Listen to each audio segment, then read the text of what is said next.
Chapter 2.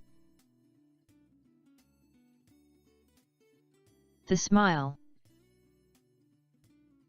Jacob was a beautiful little boy, with wild, curly black hair and pale skin. Upon meeting him, I saw a frail, 2-year-old who resembled a little rag doll. He was unable to move or open his eyes. He could not cry, swallow, or even smile any longer. When Jacob lost his smile, his parents knew his soul was gone. He had such a beautiful smile, and then, overnight, the disease invaded his facial nerve, leaving his facial and respiratory muscles paralyzed. His mother cried as she recounted that terrible day.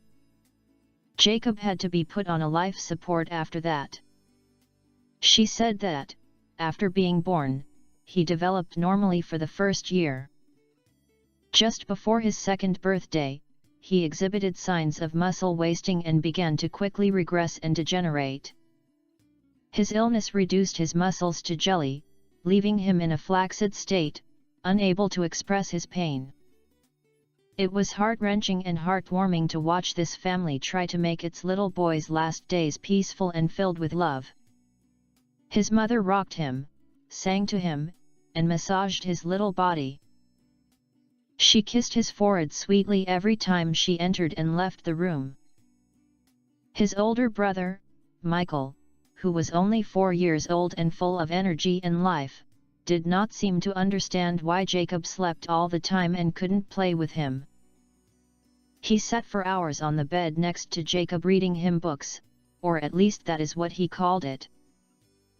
They were mostly picture books, but Michael told excellent stories about the pictures, and he never tired of talking to Jacob as he played on the floor next to the bed.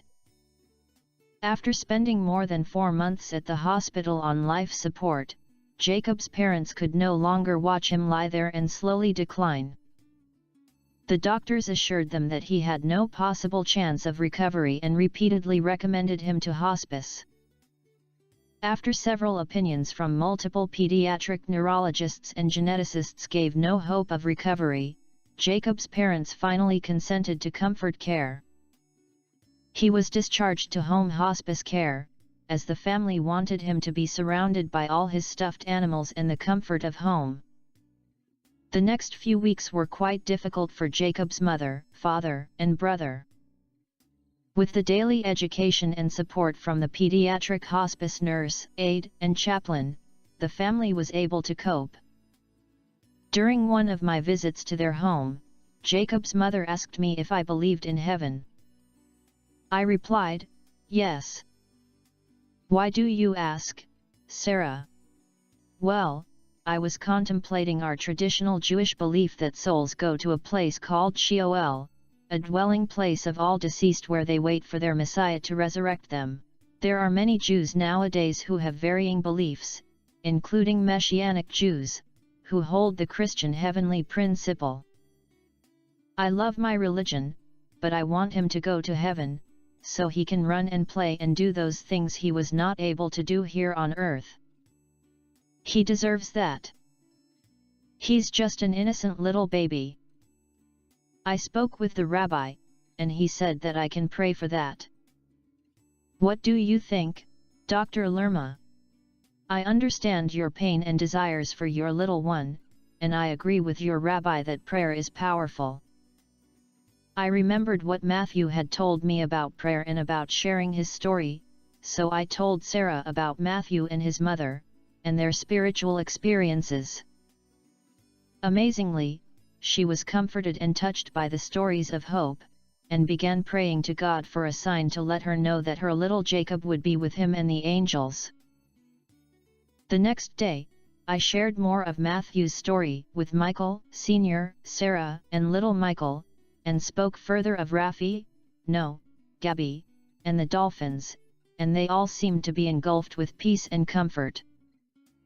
At that moment I also felt a wonderful sense of tranquility and was grateful to the little boy with the crooked smile. Within minutes of finishing the tale, Jacob opened his eyes, smiled really big, and raised his arms as if he was reaching for someone above him. He was stunned. It was impossible for him to rally that kind of muscle strength. He smiled, his arms ascended, and then he died. His mother was sitting on the bed, and she was too shocked to cry or say anything at all. Michael had been playing on the floor and, when Jacob died, he stood up and walked towards the bed next to his mother. As he was about to sit next to his mother, he abruptly stopped, and went around and sat on the other side. Curious, Sarah asked him why he moved to the other side of the bed.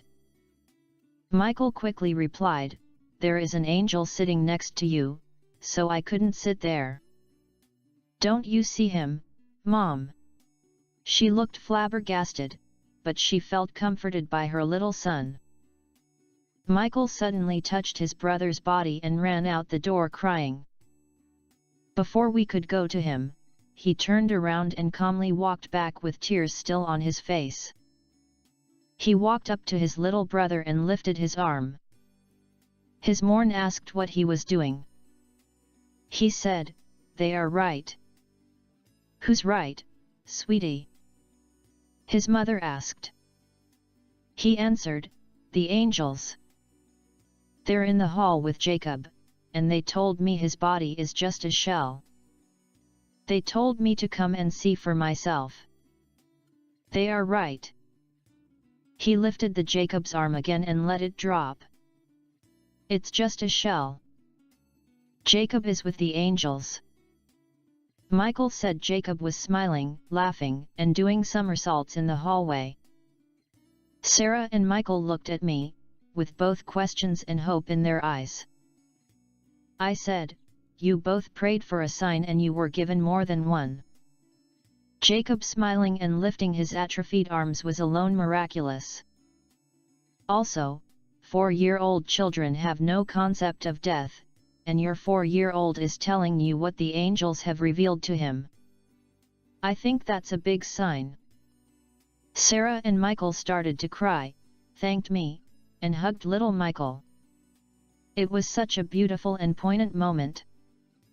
Doctor's notes later, Sarah recounted the story to her rabbi, and he had her repeat it to the congregation. Finally, that gave her a sense of acceptance and closure, and a realization that her son was truly with the angels, not sleeping and waiting. She was so happy with that reassurance. Little Michael continued to tell stories of Jacob coming to play with him for the next year or so, and he said the angels would fly him in and out. That was further encouragement for their mother, which allowed her to demonstrate a deeper love to Michael.